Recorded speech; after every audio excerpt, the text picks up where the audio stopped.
Hello दोस्तों, जय हिंद। जैसा कि मैंने आपसे वादा किया था कि जैसे ही टॉपिक ख़त्म होगा मैं एक पीडीएफ फाइल लेकर आऊँगा और उस टॉपिक से रिलेटेड सभी क्वेश्चंस को कराने का प्रयास करूँगा। तो मैंने इस पीडीएफ के माध्यम से लगभग 50 क्वेश्चंस लिए हैं, जिसमें मैं राष्ट्रपति से संबंधित 50 क्वेश्चंस को टच करूँगा। ठीक है, तो आज हम लोग लगभग 50 क्वेश्चन राष्ट्रपति से सॉल्व करेंगे और लगभग पूरी कॉन्सेप्ट आपकी क्लियर हो जाएगी। और अगर समय मिला तो मैं फिर बचे हुए हर टॉपिक से रिलेटेड फिर एक सीरीज़ बना दूंगा और टॉपिक वाइज सिर्फ क्वेश्चन को ही सॉल्व कराऊंगा। लेकिन अभी मैंने 50-50 का टारगेट ही रखा हुआ है। तो चलिए सीधा प्रश्नों को सॉल्व करने के लिए स्टार्ट करते हैं, क्योंकि हमने पूरा का पूरा टॉपिक पढ़ रखा है और जिन्होंने नहीं पढ़ा है वो देख लेंगे, उसके बाद अगर सॉल्व करेंगे या इस वीडियो को देखेंगे तो उनके लिए ज़्यादा बेटर होगा, क्योंकि वहाँ पर मैंने सारी कॉन्सेप्ट क्लियर कर रखी है। ठीक है, देखिए पहला क्वेश्चन आपका आता है। पहला क्वेश्चन कहता है कि भारत के राष्ट्रपति की तुलना निम्नलिखित में से किसके करना सर्वाधिक उचित है। अब देखिए यहाँ पे ऑप्शन पड़े हैं अमेरिका के राष्ट्रपति से, फ्रांस के राष्ट्रपति से, ब्रिटेन के सम्राट से, श्रीलंका के राष्ट्रपति से। तो जैसा जिन्होंने पढ़ा होगा या नहीं पढ़ा है तो मैं उनको बताना चाहूँगा, इसका जो सही जवाब है वो है सी। ब्रिटेन का जो सम्राट होता है वो भारत के समतुल्य माना जाता है, मतलब फर्स्ट पर्सन ऑफ इंडिया जो है वो राष्ट्रपति है, प्रेसिडेंट है। इसी प्रकार ब्रिटेन का जो फर्स्ट पर्सन है वो ब्रिटेन का सम्राट माना जाता है। इसीलिए यहाँ पर आपका पहला आंसर इसका हो जाएगा ब्रिटेन का सम्राट। दूसरा कहता है भारत में कार्यपालिका का अध्यक्ष कौन होता है।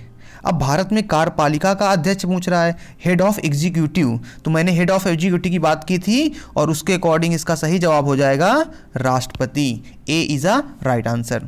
चलिए आगे बढ़ते हैं। इसके आगे अगर हम देखते हैं तो सर अगला क्वेश्चन कह रहा है संघ की कार्यपालिका शक्ति किसमें निहित होती है। अब संघ की कार्यपालिका शक्ति किसमें निहित होगी भैया, B is a right answer इसका, और इसके अकॉर्डिंग आपका चला जाएगा B is a right answer. राष्ट्रपति में निहित होती है भैया। अगला क्वेश्चन देखिए, भारत का राष्ट्रपति अगला बोला है ऑप्शन देखिए, राज्य का प्रधान होता है। बी कह रहा है राज्य का प्रधान नहीं है। सी कह रहा है केवल सरकार का प्रधान है। डी कहता है राज्य और सरकार दोनों का प्रधान है। तो याद रखिएगा भारत का जो राष्ट्रपति होता है वो राज्य का प्रधान होता है। राज्य का मतलब देश का प्रमुख, तो यहाँ पर देश को हम राज्य स्टेट के टर्म में लेके चलते हैं। ठीक है, अगला देखते हैं हम लोग। चलिए चौथे के बाद अगला पांचवा आता है। बड़े ही इंपॉर्टेंट और अच्छे प्रश्न है और सिंपल प्रश्न लिए हमने, ऐसा नहीं कि कठिन प्रश्न नहीं है, कठिन प्रश्न भी इसमें कुछ पड़े हुए हैं और कठिन प्रश्नों की एक अलग से सीरीज बना देंगे। पांचवा प्रश्न क्या कहता है जरा देखिए गौर से। कह रहा है भारतीय संविधान के अनुसार देश का प्रथम नागरिक कौन होता है। अरे बहुत सिंपल क्वेश्चन, इसका सही जवाब क्या है, ए राष्ट्रपति। अगला देखिए, भारतीय संविधान के अनुसार संघ की कार्यपालिका शक्तियां किसमें निहित होती हैं भैया, राष्ट्रपति में निहित होती हैं, ये हमने पढ़ रखा है। तो छठे का बी इज राइट आंसर हो गया आपका। अगला क्या दिया गया, भारतीय संविधान के अनुसार देश की तीनों सेनाओं का अध्यक्ष कौन होता है। अरे हमने पढ़ा था वीडियो में, सुप्रीम कमांडर कौन होता है, प्रेसिडेंट होता है। ए इज राइट आंसर, राष्ट्रपति होता है।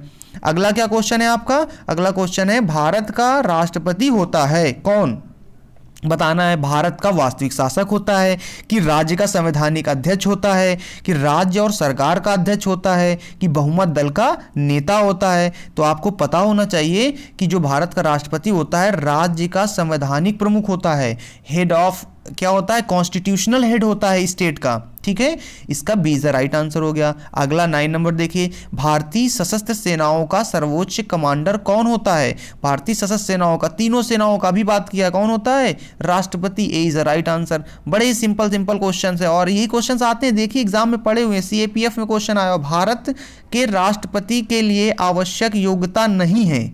अब क्या योग्यता नहीं है देखिएगा जरा, वह भारत का नागरिक हो, अच्छा ये तो योग्यता है।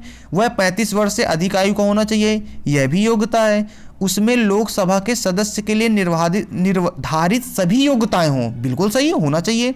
वह संसद के किसी भी सदन का सदस्य हो, नहीं ये नहीं है भैया। तो D is a right answer according to the question. ठीक है, अगला देखिए जरा सा, अगला क्या कहता है, भारत के राष्ट्रपति निर्वाचित होने के पात्र बनने के लिए किसी व्यक्ति की आयु पूर्ण होनी चाहिए कितने वर्ष भैया, देखा था हमने 35 वर्ष होनी चाहिए। तो भैया इसका राइट आंसर क्या हो गया, 11 का डी। चलिए आगे थोड़ा बात कर लेते हैं। अब हमारा अगला क्वेश्चन है भारत राष्ट्रपति पद के उम्मीदवार के लिए अधिकतम आयु कितनी होनी चाहिए? भैया राष्ट्रपति पद के लिए न्यूनतम का निर्धारण तो है, अधिकतम का नहीं है, इसलिए इसका D is a right answer. चलिए 13 नंबर क्वेश्चन देख लेते हैं। 13 नंबर क्या कह रहा है? एक व्यक्ति राष्ट्रपति पद के लिए अधिकतम कितनी बार निर्वाचित हो सकता है? पढ़ा था भैया, कोई सीमा नहीं है इसकी, चाहे जितने बार भारत का राष्ट्रपति चुनाव के लिए खड़ा हो जाए और लड़ सकता है। तो 13 का भैया इसका क्या हो जाएगा? D is a right answer हो जाएगा। अमेरिका में हमने बात की थी सिर्फ 2 बार लड़ सकते हैं, लेकिन यहाँ पे ऐसा कुछ नहीं है। क्वेश्चन नंबर जरा 14 देखते हैं। क्वेश्चन नंबर 14 क्या बोल रहा है? राष्ट्रपति का निर्वाचन किस प्रकार से होता है? अप्रत्यक्ष तरीके से होता है ना, इनडायरेक्ट। हमने प्रक्रिया पूरी पढ़ी थी, तो टाइम ना वेस्ट करते हुए सीधा क्या बोले सर? 14 का बी होता है। सर अगला क्वेश्चन क्या कह रहा है? सर 15 नंबर क्वेश्चन जरा देख लेते हैं। 15 नंबर क्वेश्चन कह रहा है सर जी कि राष्ट्रपति पद के निर्वाचन हेतु कौन सी पद्धति अपनाई जाती है? अब राष्ट्रपति के निर्वाचन के लिए हमने देखो वहाँ पे कई सारी पद्धतियाँ लिखी थी। कोटा सिस्टम, समानुपातिक आपकी प्रतिनिधित्व प्रणाली हो गई, एकल संक्रमणीय मत प्रणाली हो गई। तो भैया यहाँ पे सीधा सीधा जो प्रश्न दिख रहा है डी लिखा हुआ है, समानुपातिक प्रतिनिधित्व एवं एकल संक्रमणीय मत प्रणाली। तो 15 का भैया कौन सा आंसर हो जाएगा? डी इसका सही जवाब हो जाएगा। बहुत आसान है सर। आगे जरा देखिए सर, अगला 16 नंबर क्या कह रहा है? 16 नंबर कह रहा है कि राष्ट्रपति पद के चुनाव संबंधित विवाद को किसे निर्देशित किया जाता है? राष्ट्रपति से संबंधित अगर विवाद हो जाएगा तो कौन इसका निर्धारण करेगा?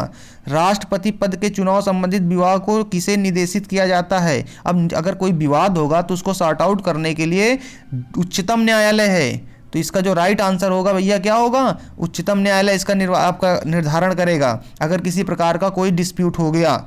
ठीक है, आगे जरा देखिए इस पे। अगला क्वेश्चन कह रहा है आपका 17 नंबर क्या कह रहा है? राष्ट्रपति के चुनाव के लिए प्रस्तावक एवं अनुमोदकों की कम से कम कितनी संख्या होनी चाहिए?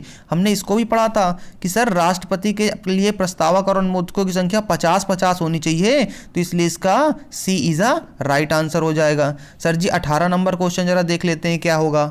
आप लोगों को समझ में आ रहा होगा आई थिंक। ठीक है, तो मुझे लगता है कि बहुत ही आसान तरीके से इसको हम लोग समझते चल रहे हैं और कोई दिक्कत नहीं होनी चाहिए। अगर सारे क्वेश्चन बहुत ही स्पीड से लेंगे, 50 क्वेश्चन तो यार कम से कम आपको कर ही लेने चाहिए मिनिमम। किसी भी टॉपिक को आप पढ़िए, क्वेश्चन जरूर करिए, वरना टॉपिक की कॉन्सेप्ट नहीं क्लियर हो पाएगी आपको। ठीक है, क्वेश्चन क्या बोला जरा देखिए।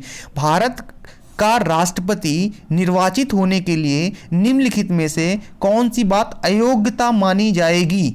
अब जरा अयोग्यता वाली देख ले, तो हमें क्वालिफिकेशन तो पता ही थी ना कौन कौन सी योग्यता है। क्या है? भारत का नागरिक हो, सर ये योग्यता है। अयोग्यता तो नहीं है। 35 वर्ष की आयु पूर्ण कर चुका, ये भी योग्यता है। लोकसभा का सदस्य निर्वाचित होने के लिए अर्हित हो, ये भी बिल्कुल सही है। तो सर डी तो अपने आप आंसर हो गया। कोई लाभ का पद ग्रहण किए हो, नहीं, लाभ का पद नहीं ग्रहण कर सकता है। सर इसका जो राइट आंसर होगा क्या होगा sir ji? D is a right answer हो जाएगा। अगला सर क्वेश्चन क्या है सर? अगला क्वेश्चन सर क्वेश्चन नंबर 19 क्या कहता है साहब? कह रहा है भारत में राष्ट्रपति का चुनाव किया जाता है। अब राष्ट्रपति का चुनाव कैसे किया जाता है सर जी? जरा क्लियर कर दिखा हुआ है, एकल हस्तांतरित मत प्रणाली, क्योंकि प्रत्यक्ष निर्वाचन होता नहीं है। अनुपातिक मत प्रणाली केवल है नहीं, खुला बैलेट प्रणाली होता नहीं क्योंकि यहाँ सीक्रेट बैलेट से होता है। तो सर जी इसका B is a right answer. देखिए बहुत ही सिंपल तरीके से क्वेश्चन करते जा रहे हैं। अगला क्वेश्चन देखिए सर जी 20 नंबर क्वेश्चन देखिए। क्वेश्चन नंबर 20 क्या कहता है? कह रहा है कि राष्ट्रपति पद का चुनाव संचालित किया जाता है। राष्ट्रपति पद का चुनाव संचालित किया जाता है, किसके द्वारा किया जाएगा? सर चुनाव जो कराने का काम होगा वो कोई भी हो सर, वो निर्वाचन आयोग ही कराएगा। क्लियर? इसमें और कोई नहीं इंटरफेयर कर सकता है। तो सर सीधा सीधा बी का सी इज द राइट आंसर हो गया।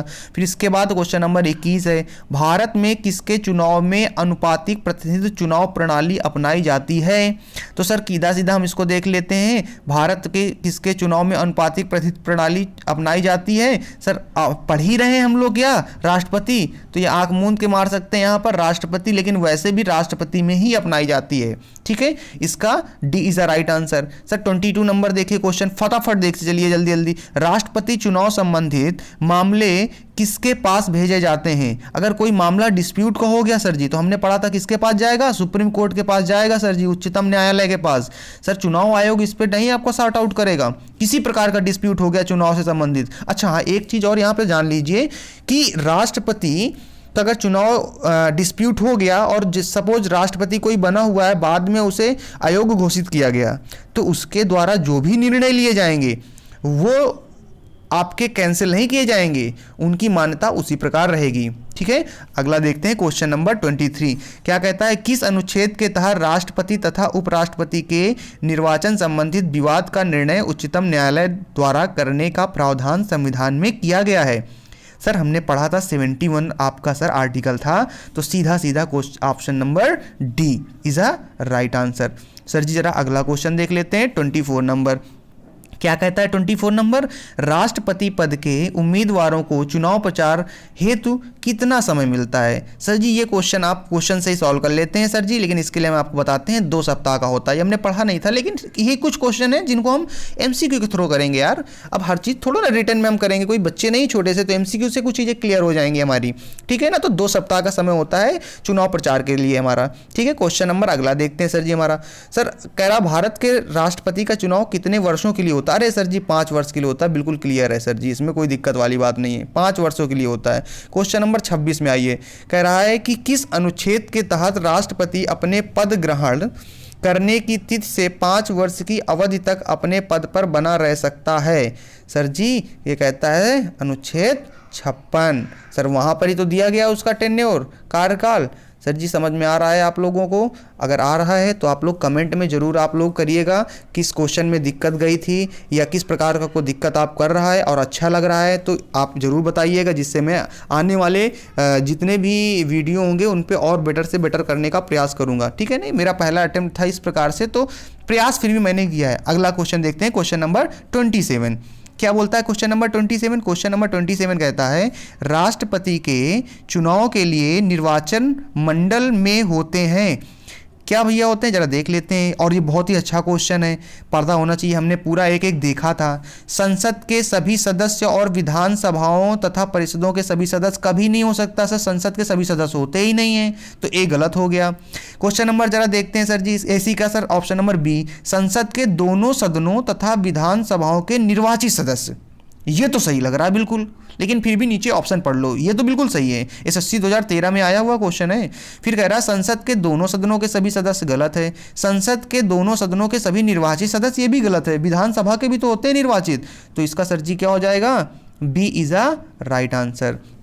सर अगला देख लेते हैं सर जी, क्वेश्चन नंबर आपका 28। सर बड़े ही मस्ती के साथ करिएगा क्वेश्चन सॉल्व, और मज़ा ना आए तो जरूर बताइएगा, और प्रयास यही है कि सबको मज़ा आए करने के लिए। क्वेश्चन नंबर जरा देखते हैं 28। भारत के राष्ट्रपति के निर्वाचन के बारे में निम्नलिखित में कौन सा कथन सही नहीं है? अब जरा देखिएगा, गौर से पढ़िएगा, बड़ा क्वेश्चन क्योंकि ऑप्शन बना रखे हैं इन्होंने। पहला कह रहा सभी राज्य विधानसभाओं के सदस्य निर्वाचक मंडल के सदस्य होते हैं, इसलिए उस समय राष्ट्रपति का निर्वाचन नहीं हो सकता है जब 1 या 2 विधानसभाएं भंग हो। बिल्कुल गलत, ऐसा कुछ नहीं है। अगला देखिए इसी के आगे क्या कह रहा है, दूसरा ऑप्शन, संसद के दोनों सदनों के सदस्यों का मत मूल्य सभी राज्य विधानसभा के संयुक्त मत मूल्यों से कहीं भी अधिक होता है। बिल्कुल गलत। कोई उम्मीदवार यदि मतों का बहुमत प्राप्त कर लेता है तो वह स्वतः ही निर्वाचित नहीं हो जाता है। बिल्कुल गलत। सर अगला क्या, राष्ट्रपति के निर्वाचन के संबंध में यदि कोई विवाद हो तो वह सर्वोच्च न्यायालय के क्षेत्राधिकार में नहीं आता है। सर जी इसमें पूछा गया था कौन सा सही नहीं है, तो यही तो आपका सही नहीं है सर जी आपका, बाकी तो ये ऊपर कंडीशन फॉलो ही कर रही हैं। तो इस क्वेश्चन के according D is a right answer, क्योंकि सर्वोच्च न्यायालय के क्षेत्राधिकार में ही आता है। ठीक है, तो सर जी हमारा क्या हो जाएगा, 28 का डी हो जाएगा। अगला क्वेश्चन सर हमारा क्वेश्चन नंबर 29। भारत के राष्ट्रपति को उसके पद से हटाया जा सकता है। कैसे हटाया जा सकता है सर जी, किसके द्वारा हटाया जा सकता है? सिर्फ और सिर्फ महाभियोग, और वो कहाँ चलेगा? संसद में चलेगा। So D is a right answer. Question number 30 देख लीजिए सर जी इसका क्या है। भारत के राष्ट्रपति को पद से हटाने की प्रक्रिया है। भारत के राष्ट्रपति को पद से हटाने की जो प्रक्रिया है सर जी वो क्या है, संसद द्वारा महाभियोग। तो D is a right answer हो गया सर जी इसका। बहुत आसान क्वेश्चन है, आपको फटाफट क्वेश्चन आने। सीएपीएफ 2015 का क्वेश्चन देखिए क्या है। संविधान के उल्लंघन के लिए राष्ट्रपति के विरुद्ध अभियोग कार्यवाही किस में शुरू की जा सकती है। संसद के किसी भी सदन में भैया शुरू किया जा सकता है, इसलिए इसका सही आंसर हो जाएगा सी नंबर। अगला क्वेश्चन देखिए, राष्ट्रपति को हटाया जा सकता है, कैसे हटाया जा सकता है, महाभियोग से। सर जी इसका डी इज राइट आंसर हो जाएगा। बहुत ही आसान प्रश्न है। 32 नंबर क्वेश्चन हो गया। अगला ये 33 नंबर क्वेश्चन में, राष्ट्रपति पर महाभियोग किस आधार पर लगाया जा सकता है। हमने कहा था सिर्फ और सिर्फ एक कारण है, वो संविधान का अतिक्रमण करने पे। तो B is a right answer, संविधान के अतिक्रमण करने पर। सर क्वेश्चन नंबर 34 में आइए, राष्ट्रपति पर महाभियोग की प्रक्रिया किस देश के संविधान से ली गई है। ये थोड़ा सा हमने पॉइंट की बात नहीं की थी, लेकिन आपको याद होना चाहिए, अगर आपने पढ़ा होगा। स्रोत हमारे जो थे उनको मैंने यहाँ पर भी कवर अप नहीं किया है एक वीडियोस पर। जितने भी भारत के संविधान के निर्माण में जहाँ जहाँ से हमने जो व्यवस्था ली उसका एक वीडियो बना लेंगे, ठीक है। तो अमेरिका के संविधान से हमने राष्ट्रपति पर महाभियोग की प्रक्रिया को लिया हुआ है। अगला क्वेश्चन 35 नंबर क्वेश्चन क्या बोलता है, भारतीय राष्ट्रपति को किस परिस्थिति में अपने पद से त्यागपत्र देना पड़ता है। सर जी महाभियोग लगने पर, रिश्वत लेने पर, प्रधानमंत्री कहने पर, संसद में वक्तव्य न देने पर। सर जी महाभियोग लगने पर। सो इसका क्या हो जाएगा, ए इज अ राइट आंसर। अगला क्वेश्चन क्या है सर जी हमारा 36 नंबर 36 क्वेश्चन बहुत सिंपल है। देखिए, कार्यकाल पूर्ण होने पर पहले भारत के राष्ट्रपति को उनके पद से कौन हटा सकता है। सर 36 नंबर क्वेश्चन है, प्रधानमंत्री, उपराष्ट्रपति, उच्चतम न्यायालय के मुख्य न्यायाधीश, संसद द्वारा महाभियोग। Sir ji D is a right answer, 36 का डी हो जाएगा। अगला क्वेश्चन देखिए सर जी, क्वेश्चन नंबर 37, राष्ट्रपति पर महाभियोग का आरोप एक संकल्प के रूप में संसद के किसी भी सदन में लाया जा सकता है।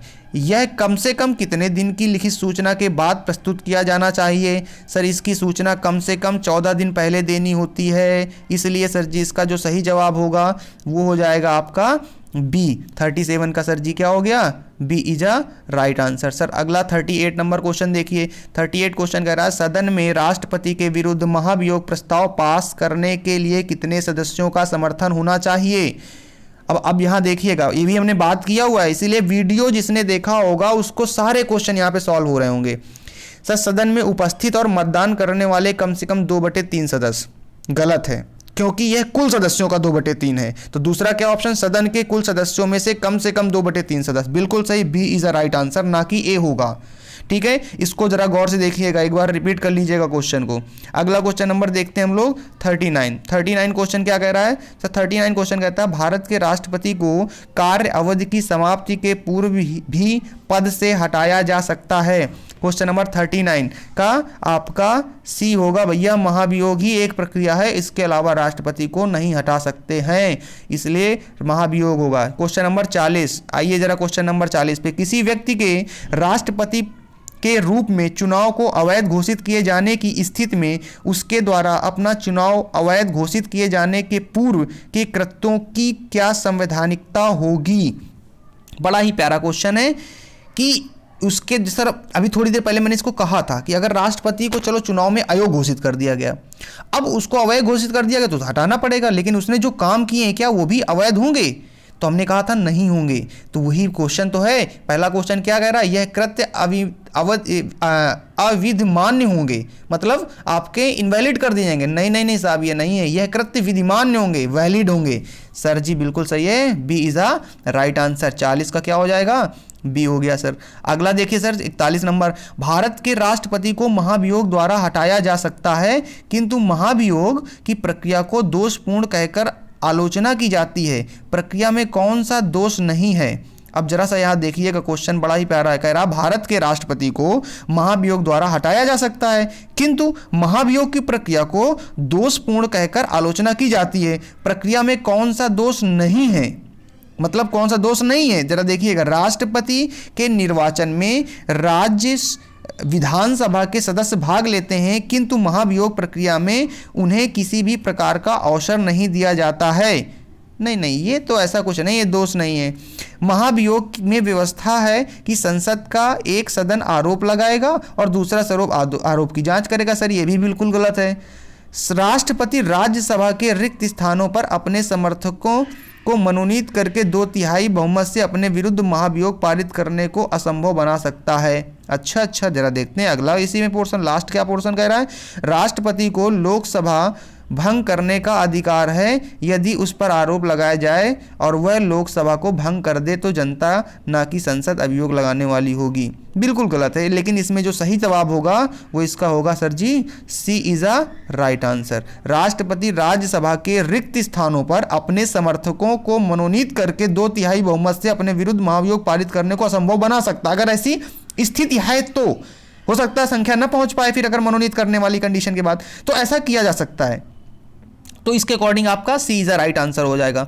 ठीक है सर जी, अगला देखिए बहुत तेजी के साथ में 42 नंबर क्वेश्चन। राष्ट्रपति को निम्नलिखित में से कौन पद और गोपनीयता की शपथ दिलाता है? सर जी पहले हमने पढ़ रखा है, इसका A is a right answer, Bharat का मुख्य न्यायाधीश। सर क्वेश्चन नंबर 43 देखिए 43, राष्ट्रपति संविधान के किस अनुच्छेद के तहत भारत के मुख्य न्यायाधीश के समक्ष शपथ ग्रहण करता है?